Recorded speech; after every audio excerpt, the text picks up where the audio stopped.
穿越第99个平行世界，我明白了，这不是恩赐，是诅咒。每个世界都留下一个我，他们联合起来要杀我。这次我决定不再跑了。狩猎开始了，我对着空气说，但猎物是你们。身后一声轻笑，最像我的那个复制体玩着匕首，终于有点意思了。本体后脑勺抵着潮湿的砖墙，冰冷透过头发，我费力地咽了口唾沫，喉咙干得发疼，雨水的味道混着巷子里的垃圾酸腐味。我偏过头向外瞥，街对面阿吉拉面的霓虹灯招牌把晃动的粉光投在湿漉漉的柏油路上，一切看起来正常，但我知道今晚不一样。3个，我嘴唇无声地动了下，指尖在裤缝上轻轻敲着。面馆里一个装吃面路口报刊亭后一个，还有一个在哪儿？左前方2楼窗户的窗帘动了一下，很细微。楼上一个狙击点，我闭上眼，不是怕，是为了更专注，一种微弱的嗡鸣感，像电磁干扰，从3个方向传来是标记，我们这些穿越者之间互相感应的烙印，也是追猎我的猎犬脖子上的铃铛。从第一个世界懵懂醒来，以为得了穿梭无限人生的好处，到如今被自己留下的复制体。像野狗一样追了98个世界，我只明白一件事，这能力是诅咒。每次穿越不是简单的灵魂跳跃，抵达新世界的瞬间，原世界就会留下一个拥有我全部记忆和能力的我。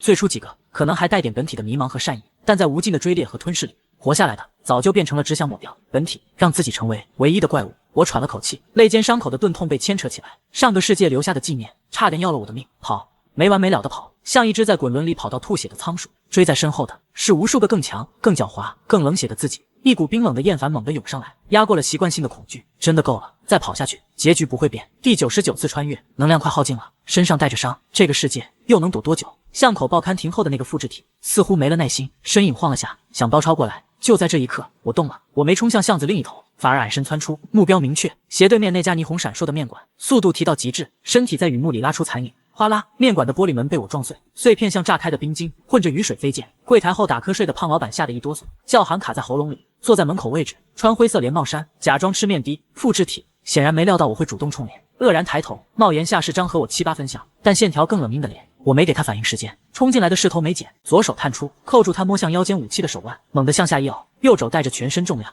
狠狠砸向他的喉结。咔嚓，骨裂声在小小的面馆里特别刺耳。灰帽衫，眼睛猛地突出，喉咙里发出呵呵的漏气声，身体软下去，到死。他眼里都是难以置信，本体怎么会主动攻击，还这么狠？我没看倒下的尸体，顺手从他腰间抽出哑光黑色的军用匕首，反手握紧，匕首冰冷的触感从掌心传来，让我翻腾的心绪稍微稳了点。我转身面向街道，报刊亭后的复制体已经冲到马路中间，脸上又惊又怒。2楼窗口那个狙击手也因失去射击角度暂时沉寂，雨更大了，豆大的雨点砸在地上噼啪作响。我站在破碎的店门口，霓虹灯光在脸上明明灭灭，我抬起沾着雨水和血珠的脸，目光扫过街上的复制体，又像穿透雨幕望向那个狙击窗口，然后我嘴角扯出一个极淡极冷的弧度，声音不高，却穿过雨声，像对空气里某个看不见的东西说：狩猎开始了。我顿了顿，匕首在指尖转了个圈，但猎物是你们。话音落下的瞬间，一股强烈到皮肤刺痛的标记感猛地从身后巷子的阴影里传来，比面馆里这个，比街上那个，比楼上的狙击手都清晰浓烈数倍。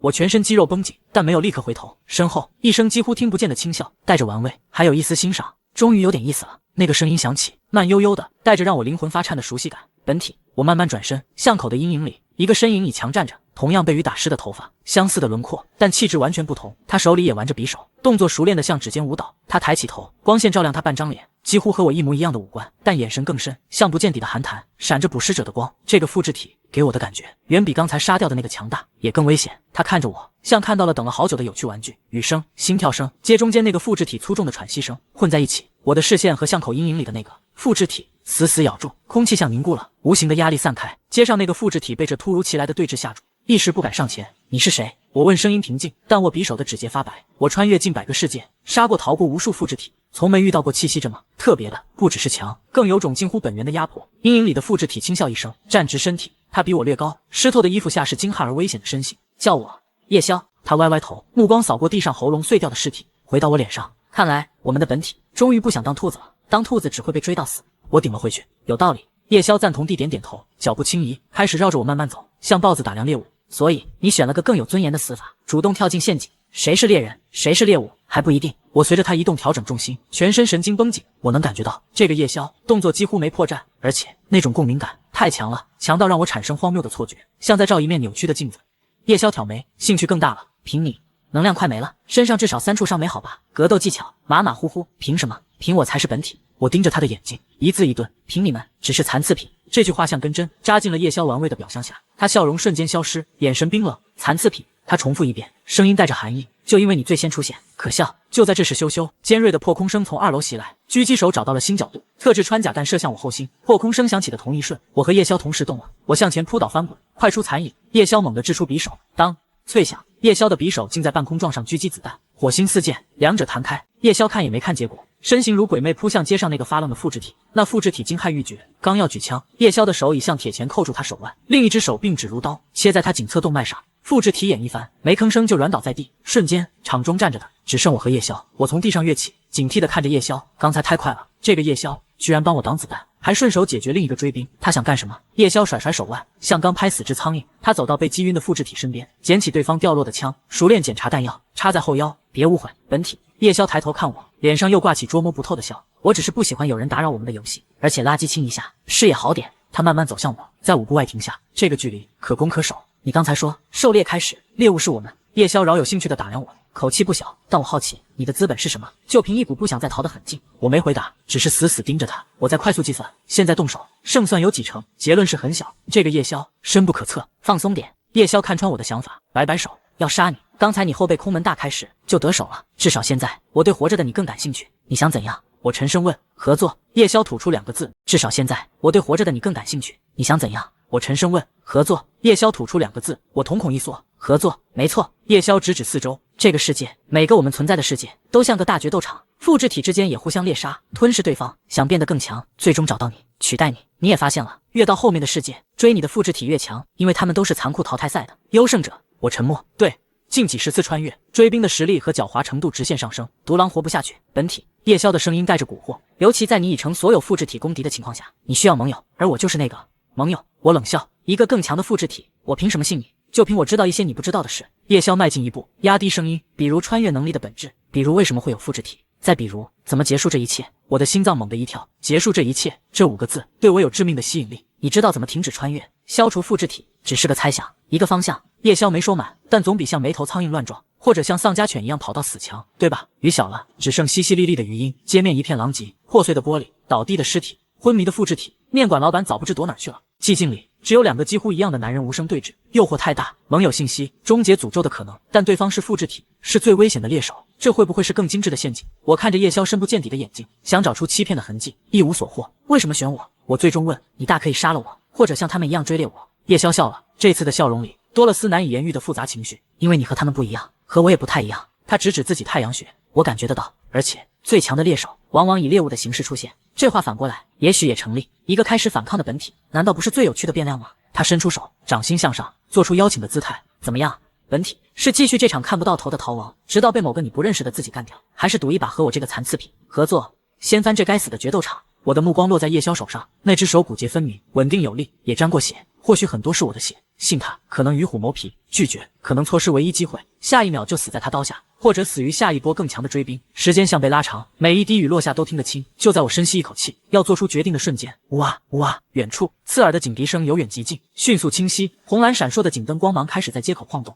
叶宵啧了一声，收回手，表情有些遗憾，又带点玩味。看来闲聊时间结束了。他快速说，给你点时间考虑，本体，如果你改变主意，或者活到我们下次见面的时候。他深深看了我一眼，那眼神像要把我的灵魂刻下来。记住，我找得到你，一直都可以。说完，他不等我回应，身形向后一退，像融化的蜡像，悄无声息地没入巷子深处的阴影，消失不见。那股强烈的标记感也迅速远去，警笛声越来越近，灯光打在面馆破碎的大门上。我孤立在狼藉的现场中央，脚下是复制体的尸体，空气里还有血腥味和叶宵最后那句意味深长的话：合作，陷阱，终结诅咒的秘密。警车刺耳的刹车声在门外响起，脚步声纷沓而至。我猛地回神，现在不能犹豫，必须马上离开。目光迅速扫视，锁定了一条和叶宵消失方向相反的小巷，没丝毫犹豫，身体爆射而出。身后传来警察的厉声警告和杂乱的脚步声。我在迷宫样的小巷里狂奔，冰冷的雨水打在脸上，浇不灭心里翻腾的火。叶宵的话像颗石子投入死水，激起巨大涟漪，结束这一切，可能吗？我回头瞥了眼追来的警察，又看向前方漆黑未知的巷口。不管可能与否，我知道，从自己决定不再跑的那一刻起，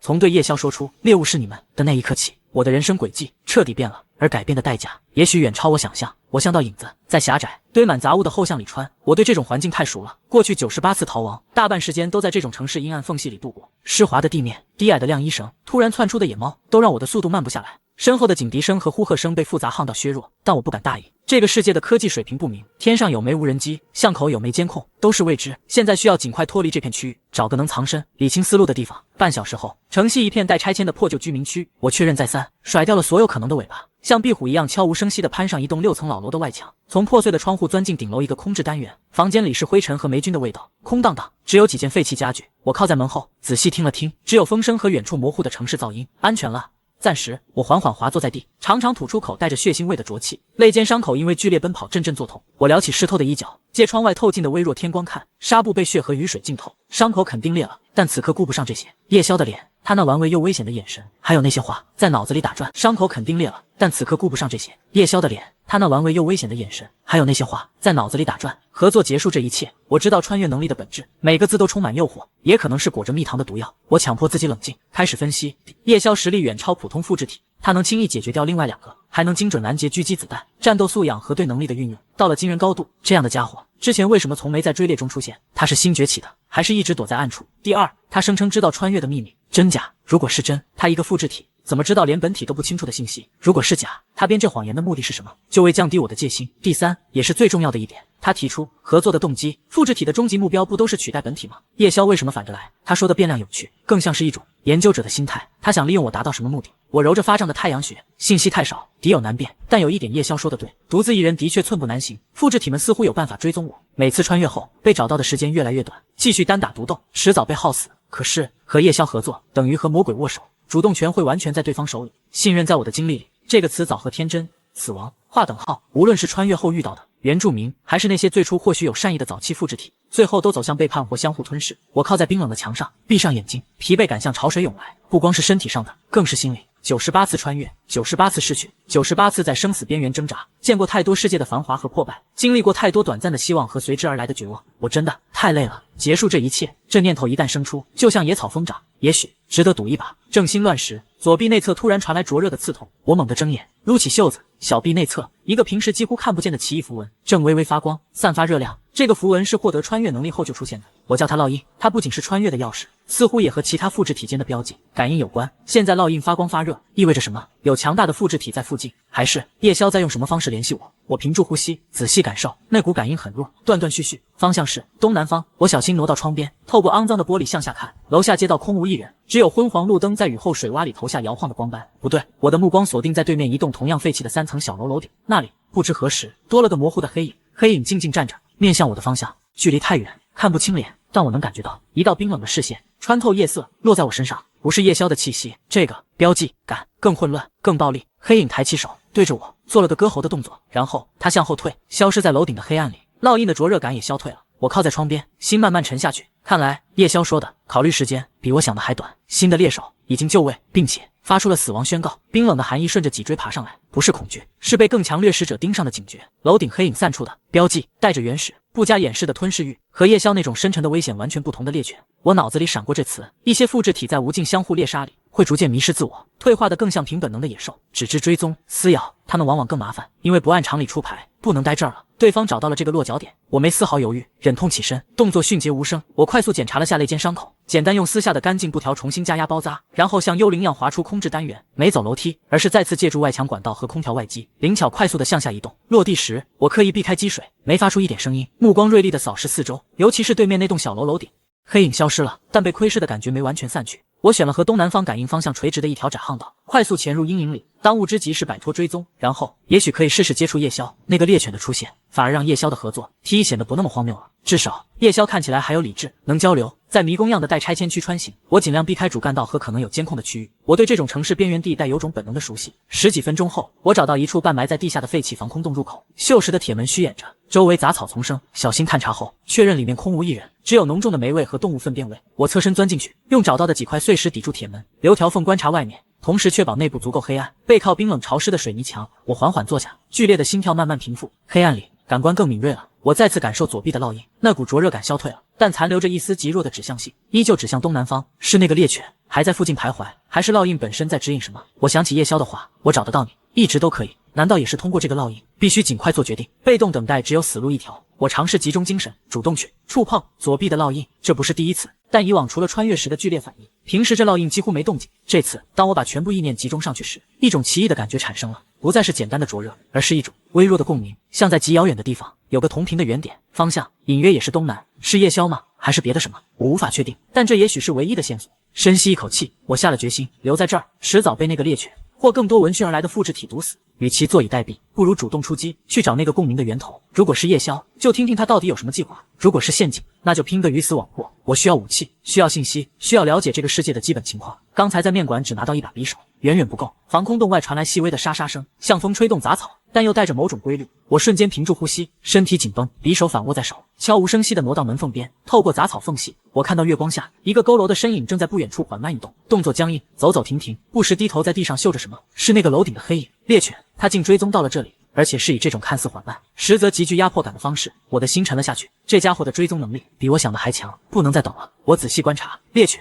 的移动轨迹，没选择逃跑，而是直接扑向那个佝偻的身影，先下手为强。我的动作快如闪电，匕首直刺对方后心。然而那猎犬向背后长眼，在我动的同一刻，僵硬的身体以不可思议的角度扭曲，险险避开致命一击，匕首只划破他破旧的衣物，带起一溜血珠。猎犬转过身，露出张扭曲的脸，五官依稀能看出我的轮廓，但皮肤苍白皲裂，眼神浑浊，充满兽性的疯狂。他喉咙里发出呵呵低吼，嘴角流咸水，死死盯着我，像看一顿美餐。他没使用任何武器，只是张开双手，指甲尖锐乌黑，带着腥风朝我抓来，速度奇快。我侧身闪避，匕首横削对方手腕，但那猎犬不闪不避，任由匕首在手臂上划开深可见骨的口子，另一只手依旧抓向我脖颈，完全是以伤换命的打法。疯子！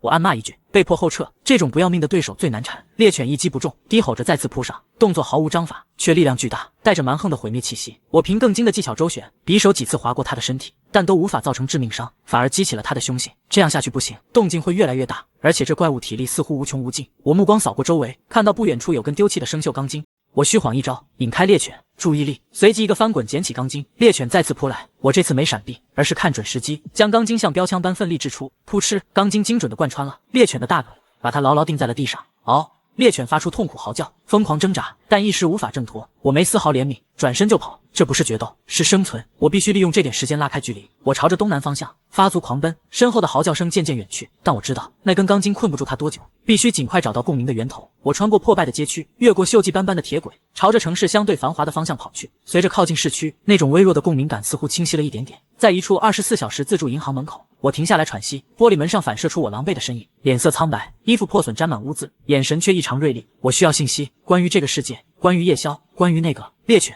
我走进自助银行，里面空无一人。我走到查询终端前，犹豫了一下，没用自己的任何身份信息。穿越了这么多世界，我早习惯了伪造身份和利用漏洞。我快速敲击键盘，尝试接入这个世界的网络。首先，搜索关键词：异常事件、连环凶杀、未知能量反应。我快速敲击键盘，尝试接入这个世界的网络。首先，搜索关键词：异常事件、连环凶杀、未知能量反应。这些往往是复制体活动可能留下的痕迹。屏幕上跳出大量新闻，但大多是社会治安案件，看不出特别。我想了想，输入了一串极其复杂的由不同世界符号组成的密码。这是我早期在一个科技高度发达的世界无意中发现的一个隐藏网络节点，类似于暗网中的暗网，专门流通一些见不得光的信息。我尝试过多次，只有少数几个世界能连接上，进度条缓慢移动，然后界面一跳，竟然连接成功了。我精神一振，这个节点存在，意味着这个世界的信息层级不低。我快速浏览着加密界面上的信息流，突然，一条数小时前发布的带有特殊优先级标记的信息引起了我注意。标题很简单：清道夫已激活，坐标 C7 区，近似目标，高优先级，异常个体。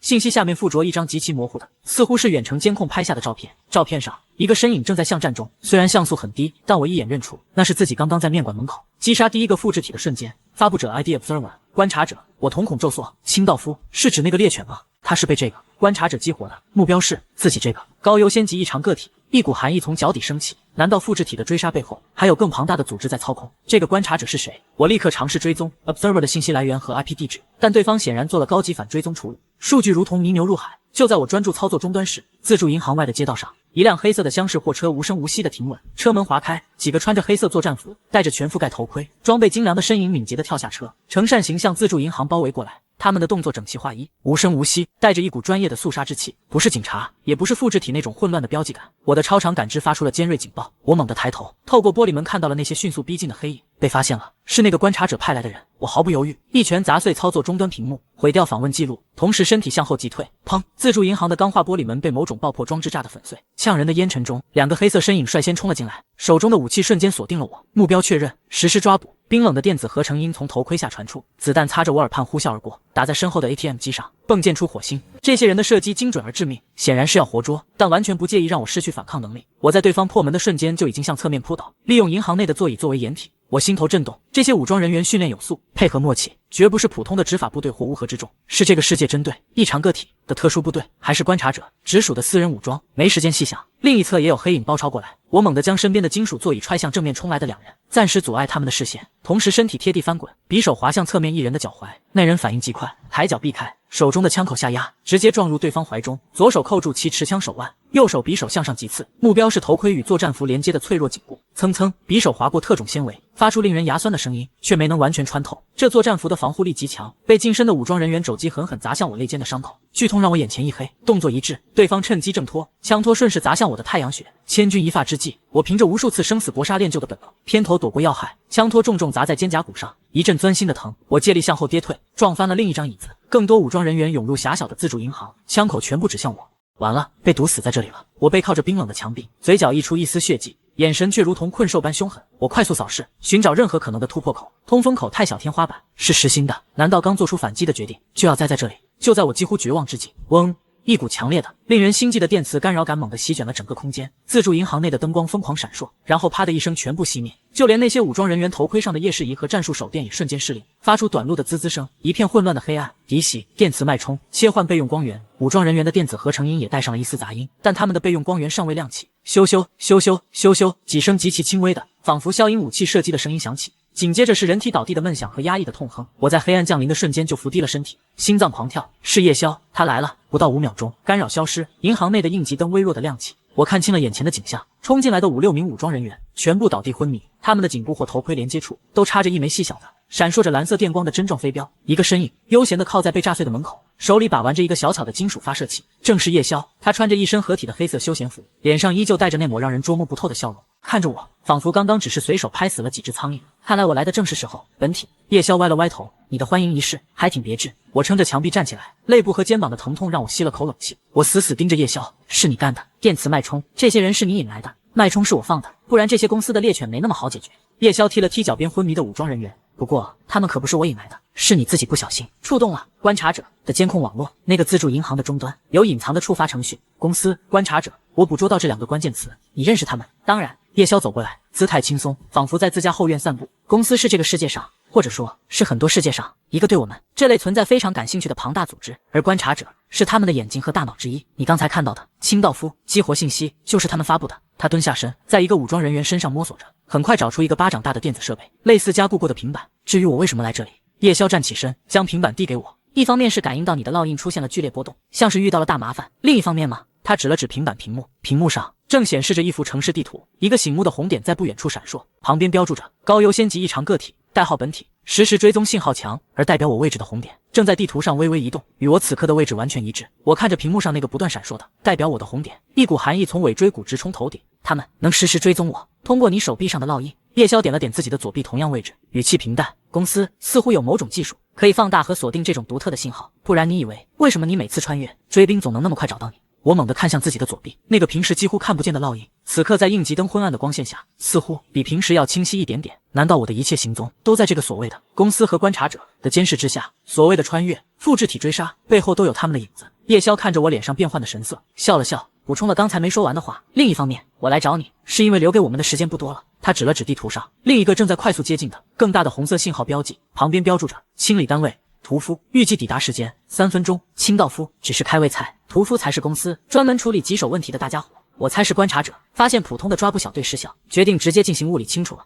夜宵收起玩味的表情，眼神变得认真而锐利，看向我。现在本体，你是想留在这里，等着被屠夫拆成零件，然后被公司拖回去切片研究。还是信我一次，跟我走，去看看终结这场无尽逃亡的可能性。远处已经传来了重型车辆引擎低沉的轰鸣声，地面微微震动，重型引擎的轰鸣如同野兽的咆哮，由远及近，带着不容置疑的毁灭气息。地面传来的震动越来越清晰，屠夫正在逼近。3分钟的倒计时仿佛在耳边滴答作响。我看着屏幕上那个快速接近的红色标记，又看向好整以暇，似乎完全没把屠夫放在眼里的夜宵，信息爆炸般涌入脑海。公司、观察者、烙印追踪、清道夫、屠夫以及夜宵那句充满诱惑的终结逃亡的可能性，没有时间犹豫了，留下100%是死路一条，或者生不如死。跟夜宵走，前路未知，可能是另一个陷阱，但至少有一线生机，一丝揭开真相的机会。98次的逃亡，我受够了被动挨打。我猛地抬头，眼中最后一丝犹豫被决绝取代。我一把抓过夜宵手中的平板电脑，狠狠砸向地面，用脚碾碎。带路。夜宵嘴角勾起一抹真正的笑意，不是玩味，而是带着一丝赞赏。跟我来。他转身冲出破碎的自助银行大门，动作流畅如风。我毫不犹豫地跟上，强忍着身上的伤痛，将速度提升到极致。夜宵对这片区域似乎极为熟悉，他没有走大路，而是直接拐进了一条紧贴大楼墙壁、极其隐蔽的维修通道。通道狭窄阴暗，布满油污和管道。两人一前一后，在复杂的后巷和地下管网中快速穿行。夜宵的步伐有一种奇特的节奏，总能精准地避开监控探头和可能被直接观测到的路径。身后的引擎轰鸣声和某种重型机械履带碾过路面的声音越来越近，甚至能听到扩音器里传来的冰冷的警告声，但都被复杂的建筑结构削弱、抛远。几分钟后，夜宵在一个看似死胡同的堆满废弃轮胎的角落停下，他挪开几个轮胎，露出后面一个伪装成墙壁的生锈的铁栅栏。他伸手在栅栏某个位置有规律地敲击了几下，咔嗒一声轻响，栅栏向内打开，露出一个仅容一人通过的向下延伸的漆黑洞口。一股混合着机油和尘土的陈旧气味涌出。下去。夜宵示意，自己则警惕地注视着后方。我没废话，矮身钻了进去，里面是一段陡峭的铁梯。我快速向下，大约下了10几米，脚踩到了坚实的水泥地面，眼前是一条狭窄的地下通道，墙壁上挂着昏暗的、接触不良的应急灯，发出滋滋的电流声。这里像是一个废弃的地下防空设施或者维修隧道的一部分。头顶上传来栅栏关闭的声音，接着是夜宵轻盈落地的脚步声。通道内重新恢复了寂静，只有两人粗重的呼吸声和远处隐约传来的被层层泥土隔绝的沉闷震动。那是屠夫经过的声音。暂时安全了，我靠在冰冷的墙壁上，剧烈的喘息着，肋间的伤口传来阵阵撕裂般的痛楚。之前的搏斗和逃亡几乎耗尽了我的体力。夜宵走了过来，递给我一个军用水壶，喝点水，你的伤需要处理。我接过水壶，没有立刻喝，只是警惕地看着他。夜宵无所谓的耸耸肩，从随身的一个小包里拿出消毒药水和绷带。放心，没毒，你现在死了，对我没好处。我这才拧开水壶，喝了几口，清凉的水划过喉咙，稍微缓解了干渴和疲惫。我看着夜宵熟练地准备药品，突然开口：公司到底是什么？观察者又是谁？他们为什么能追踪烙印？夜宵蹲下身，示意我解开衣服处理伤口，一边说道：公司是一个横跨多个平行世界的庞大利益联合体，他们的核心目标似乎是研究和收集各种异常，包括但不限于超能力、异界科技，乃至像我们这样的穿越现象。他们拥有极高的科技水平，以及对平行时空理论的深刻理解。他用沾了消毒液的棉签清理我肋间的伤口，动作干脆利落，带着一种专业医生的冷静。至于观察者是公司内部的一个职位，或者说一个派系，他们负责监控各个世界的异常信号，评估威胁等级，并派遣相应的力量进行处理，比如抓捕或者清除。你刚才看到的清道夫和正在外面发疯的屠夫，都是他们手下的清理单位。他们为什么能通过烙印追踪我？我忍着消毒的刺痛，追问关键，这就是问题的核心了。夜宵包扎好肋部的伤口，又开始处理我肩膀的淤伤。我认为我们的穿越能力本身可能就与公司或者其背后的某种力量有关。这个烙印不仅是能力的钥匙，更是一个定位信标。每一次穿越，能量的波动都会让这个信标变得更加明显，更容易被观察者捕捉到。他抬起头，看着我的眼睛，目光深邃。我甚至怀疑，所谓的复制体，或许也不是自然产生的副产品。是什么？我追问。可能是一种筛选机制，或者是公司实验的一部分。夜宵的声音压低，带着一种不确定的猜测，让无数个我们相互竞争吞噬，最终决出一个最强大的，来完成某种目的，或者干脆就是他们收集高质量样本的方式。这个猜测让我遍体生寒。如果真是这样，那我们这些穿越者和复制体，岂不是从一开始就是被困在笼子里互相厮杀的决斗士？而公司和观察者，就是高坐看台的观众和庄家。你有什么证据？我的声音有些干涩。证据不多，但有一些线索。夜宵包扎完毕，站起身。我花了很长时间，在不同的世界调查，潜入过一些公司废弃的前哨站，破解过他们的部分数据库碎片。我发现他们对高维能量个体，也就是对我们这类存在的出现规律和能量特征，有着系统性的记录和研究，而且他们似乎一直在尝试引导这种能量的进化。他指了指通道深处，这里是公司在这个城市的一个废弃监控点，很多年前就停用了，但基本结构还在，而且恰好不在他们当前活跃的监控网络里。我们可以暂时在这里躲藏，顺便我给你看样东西。叶萧转身朝着通道深处走去，我看着他的背影，内心波涛汹涌。叶萧的话像一块块拼图，虽然仍有很多缺失，但一个可怕的轮廓正在逐渐浮现。如果他的猜测接近真相，那么我们面临的敌人远比无数个疯狂的复制体要强大和恐怖得多。我迈步跟上叶萧，无论前方是真相还是陷阱，我都必须走下去。通道的尽头是一扇厚重的金属门，上面布满了锈迹，但电子锁似乎还通着电，发出微弱的绿灯光芒。叶萧在门旁的密码盘上输入了一长串复杂的密码，又进行了一次视网膜扫描。滴一声轻响，金属门缓缓向内滑开，门后是一个充满陈旧科技感的房间，里面摆放着一些蒙尘的服务器机柜，墙壁上挂着几个已经熄灭的监控屏幕。最引人注目的是房间中央一个看起来像是某种医疗舱或者扫描仪的装置。叶萧走到那台装置前，从口袋里取出一个指甲盖大小、闪着幽蓝光芒的芯片。这是我上次潜入一个更高等级的公司设施时冒险弄到的东西。叶萧将芯片展示给我，里面存储了一些加密数据，我至今没能完全破解，但破解的部分信息显示，公司在一个被称为原点的地方有一个核心数据库，那里可能存放着关于穿越能力、烙印以及复制体现象的所有原始数据和最终解释。他将芯片插入中央装置的一个接口，装置屏幕亮起，闪过一串串快速滚动的代码。我们需要合作本体。叶萧转过身，郑重地看着我，我需要你的帮助，才能完全破解这块芯片，找到原点的位置。或许到了那里，我们才能真正弄清楚这一切的根源，找到结束这诅咒的方法。屏幕上滚动的代码等着某个钥匙，叶萧的话还在耳边，需要本体的独特能量签名。我看着那台蒙尘的旧机器，又看看叶萧，他眼神平静，带着点期待，但深处那点捉摸不透的光还在。这是个测试，测我们能不能合作，也测我到底有多大价值。把自身能量灌进一个来历不明的公司设备，风险极大，等于把命门交出去。但叶萧说的对，他要想害我，之前机会多的是，而且原点和真相的诱惑实在太大了。98次轮回的迷雾，也许真能在这里散开一点。我不再犹豫，伸出右手，慢慢按向屏幕上那个清晰的手掌印凹槽。指尖碰到冰冷金属的瞬间，变了。左臂的烙印猛地烧起来，比任何一次都烫。一股看不见的能量被硬生生从烙印里抽走，顺着手臂涌进感应区。屏幕上的代码瞬间乱了，爆出刺眼红光，警报尖叫。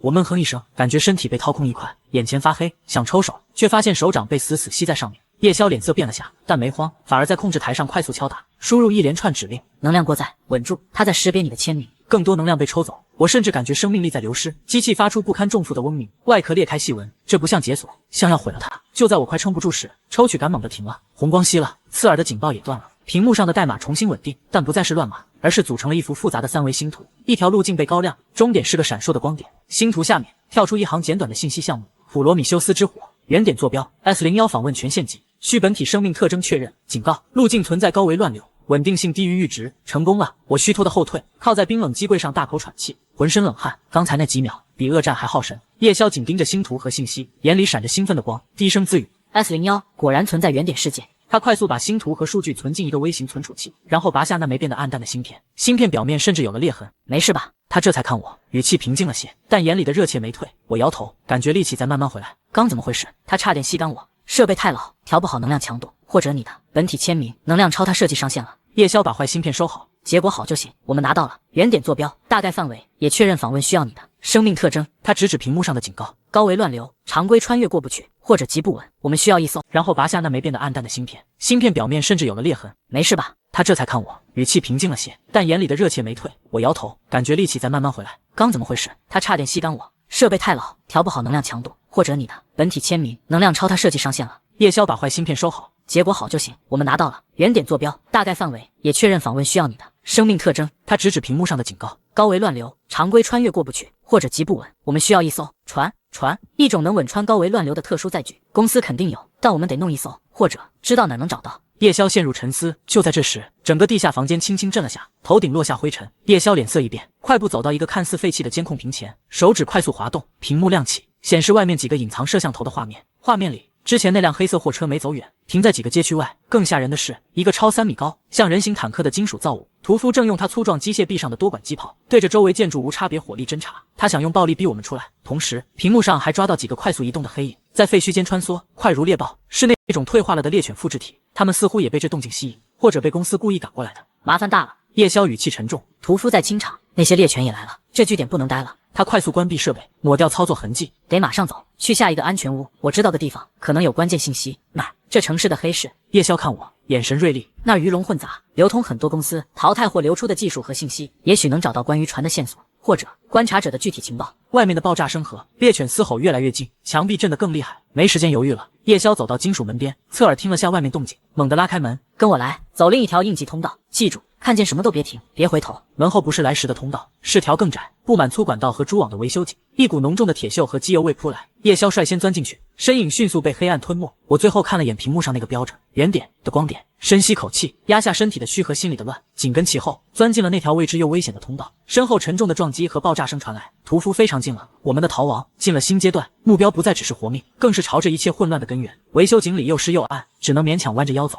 脚下是积水的坑和滑腻苔藓，四周是冰冷粗糙的管壁，满是锈蚀和剥落的绝缘层，空气污浊，混着陈年铁锈、机油和某种腐败物的刺鼻味，几乎让人窒息。叶宵在前面带路，动作敏捷的不像在这么糟的环境走，他对这里结构很熟，总能提前避开障碍和脆弱的锈管。我强忍身体不适和肋间伤口因动作牵拉的抽痛，紧紧跟着，感官提到极致，既要注意脚下，更要警惕身后可能追来的危险和前方未知的陷阱。叶宵的话还在想，看见什么都别停，别回头。通道不直，不断向下，向左向右蜿蜒，岔路极多，像迷宫。叶宵却毫无迟疑，每次选对。有时经过大设备间，里面堆着早停运的巨大泵机或变压器，黑暗中像蹲着沉默的钢铁巨兽。突然，前面带路的叶宵猛地停步，举手示意。我立刻屏息，靠到一根粗管后，一阵细微的、令人牙酸的刮擦声从前边拐角传来，伴着低沉、断断续续的呜咽，不是人声，更像野兽或更糟的东西。叶宵无声抽出匕首，对我做个警惕手势，慢慢探头看。我也握紧匕首，心微微提起。在这深入地下的封闭环境，任何意外都可能要命。刮擦声和呜咽停了下，然后更清晰，似乎在朝我们靠近。叶宵缩回头，脸色难看，声音压得极低：“是清道夫，不止一只，他们好像被上面动静惊扰，钻下来了。”我的心沉下去，那种疯狂不怕死的猎犬。复制体在这环境遭遇比地面更麻烦，能绕开吗？我气声问。叶宵摇头，指身后和旁边。这条是主通道，其他岔路要么死路，要么通更危险的废弃区，比如旧化学处理池，只能硬闯过去。他快速观察前方地形，拐角过去是个较宽敞的阀门控制室，他们应该在那儿。听着，这些东西没多少理智，但嗅觉和感知异常灵敏。我们速度要快，利用控制室里设备做掩护，直接冲过去，别缠斗。我点头明白。叶宵深吸口气，低喝：“走！”两人像离弦的箭，猛地冲出拐角。眼前是半个篮球场大的圆形空间，中央有几个巨大手动阀门轮盘，四周是各种管道接口和控制箱。而就在这片空间里，赫然徘徊着三只形态各异的清道夫，他们比我之前遇的那只更畸形。一只匍匐在地，四肢诡异扭曲，像只大蜘蛛；一只格外高大，但一只手臂萎缩如枯枝，另一只手异化成巨大骨爪，还有一只似乎保留较多人类特征，但脸上布满蠕动肉瘤，发出烦人的呜咽。我和叶宵的突然出现，立刻吸引了这三只怪物的全部注意。他们浑浊眼里瞬间爆出贪婪和疯狂的光，嘶吼着扑上来。分头走，穿控制室对面那个亮绿色应急灯的通道。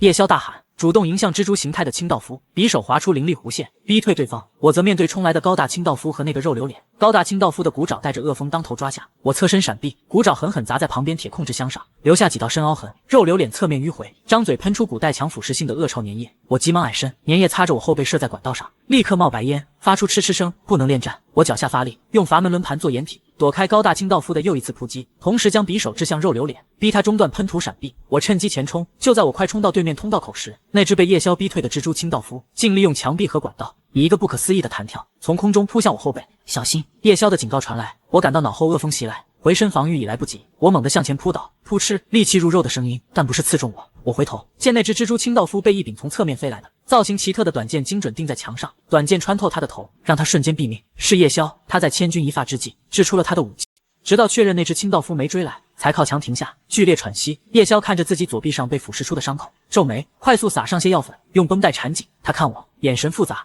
你刚才可以自己跑的。我平复呼吸，淡淡道：“你救了我一次。”我指刚才蜘蛛清道夫的偷袭。叶宵愣了下，随即笑了笑，没再说什么。但两人间的气氛似乎因这次并肩作战和短暂的互助，有了一丝微妙改变。短暂休息后，叶宵辨认方向，快到了，黑市入口就在前面不远。不过进去后要更小心，那里没有法律，只认实力和筹码，而且公司的眼线很可能也混在其中。他们继续前行，通道逐渐宽阔，墙壁上出现粗糙涂鸦和模糊指示标记，前方隐约传来喧闹人声和奇怪电子音乐。又拐过一个弯，眼前豁然开朗，一个巨大的由废弃地铁站改造的地下空间出现，穹顶挂闪烁霓虹灯和全息广告牌，空气弥漫各种食物、香料、机油和汗液混合的古怪气味。熙攘人群穿奇装异服，在密密麻麻摊位间穿梭，有的摊位卖明显违禁的武器和药剂，有的展示各种机械义肢和生物改造技术，甚至有人公然进行非法信息交易和悬赏委托。这里就是黑市，城市阴影下的法外之地。叶宵压低声音对我说：“跟紧我，别乱看，别惹事。我们先去找老烟枪，他是这里的消息贩子，或许知道关于船的事情。”他领着我像鱿鱼般融入喧闹人群，朝黑市深处一个烟雾缭绕的角落走去。我警惕地观察周围光怪陆离的景象，感受无数道或好奇、或贪婪、或冷漠的视线扫过自己。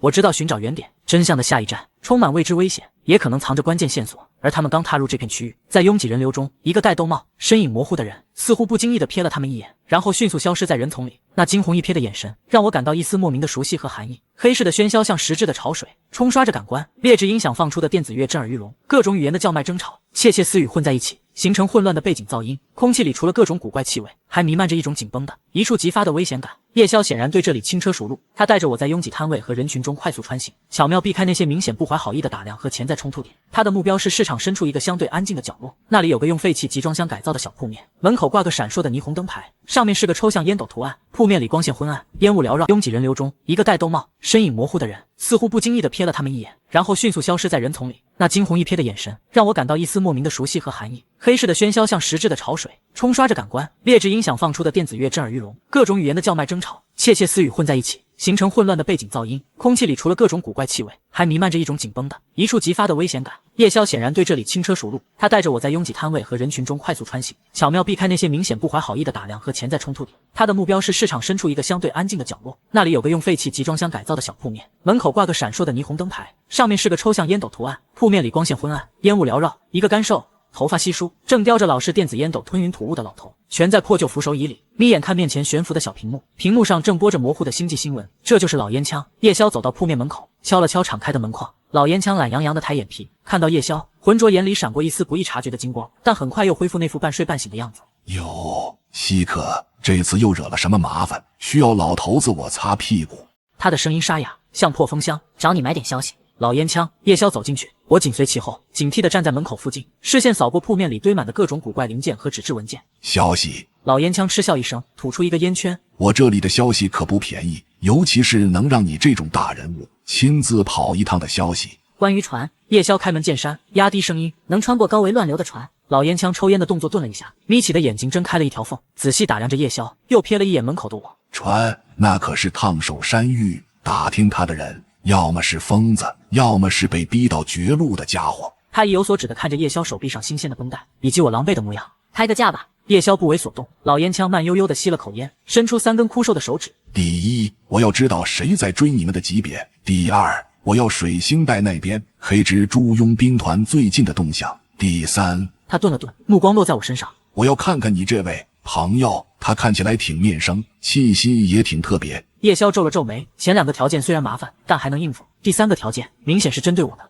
他是我的人，规矩你懂，不该问的别问。嘿嘿，老烟枪咧嘴笑了笑，露出焦黄的牙齿。别紧张，只是好奇，毕竟能让叶宵亲自保驾护航的可不是一般人。算了，看在老主顾的份上，第3个条件免了，不过前2个消息必须先给我。叶宵沉吟片刻，点了点头。追兵室，公司的清理单位，级别至少是屠夫带队。黑蜘蛛的动向，3天内给你。屠夫？老烟枪脸上的慵懒瞬间消失，坐直了身体，眼神变得锐利。你们他妈到底捅了多大篓子？连那玩意儿都出动了？这你就别管了。关于船的消息，叶宵催促道。老烟枪深吸一口气，压下震惊，凑近了一些，声音压得更低。船这玩意儿属于管制中的管制，别说拥有，就连相关信息都被公司锁得死死的。不过大概半个月前，黑市上确实流传过一个模糊的消息。他警惕地看了看门外，才继续说道。据说公司的一艘小型实验性快船在坟场星域附近进行高维跃迁测试时失联了，官方说法是遭遇不可抗力的空间乱流坠毁了，但有小道消息说那艘船可能没完全毁掉，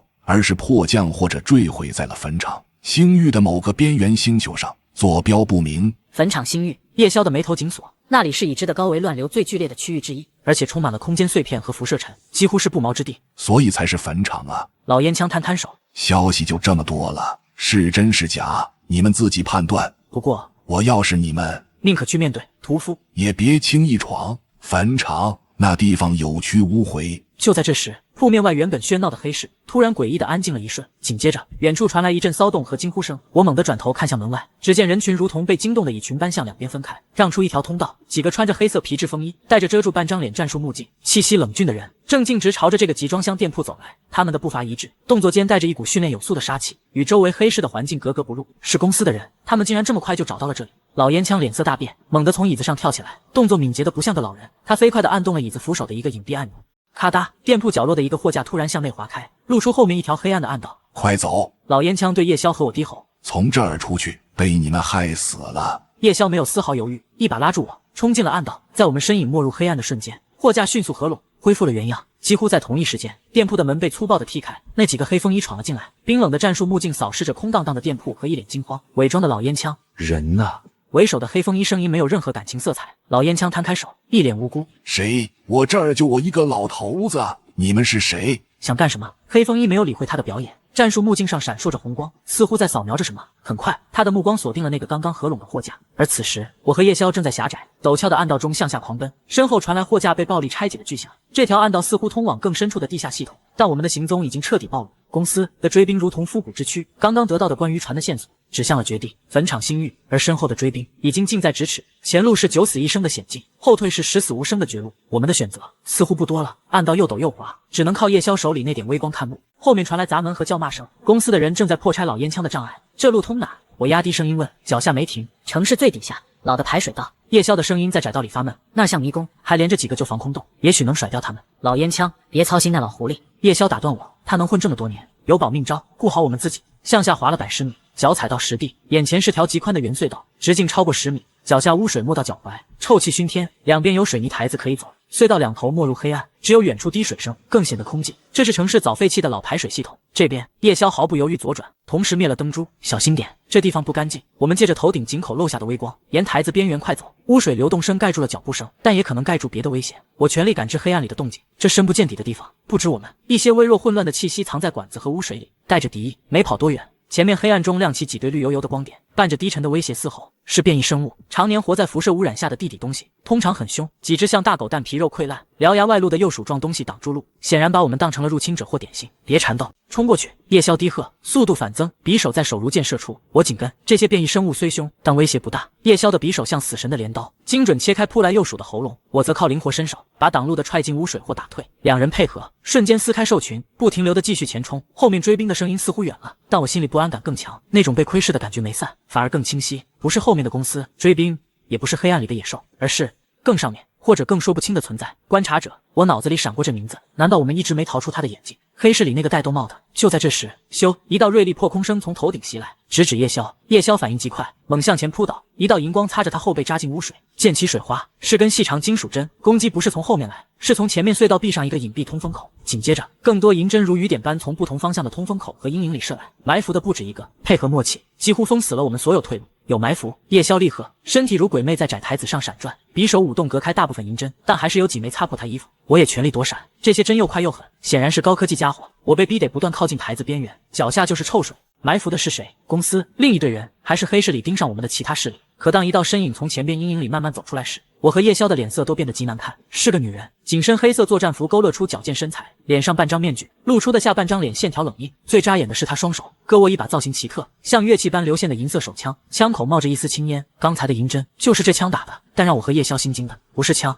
是她身上那股再清楚不过的标记感。这是个复制体女的，会用远程武器的复制体，而且她散出的能量波动感觉不比叶萧弱，甚至可能更强。总算找到了。女复制体开口，声音冰冷，带着居高临下的味道。本体还有叛徒叶萧。叛徒，我心里一紧，看向叶萧。叶萧脸色阴沉的可怕，死盯着对方，牙缝里挤出3个字：弦月。叫弦月的女复制体冷笑，观察者大人对你很失望，叶萧，他给你机会追猎本体，你倒好，背叛了，跟本体勾结，找死。观察者大人，我抓住这个称呼。叶萧果然和观察者有关系，他之前说合作，真是陷阱。叶萧没辩解，只是握紧匕首，全身绷紧，进入最高戒备。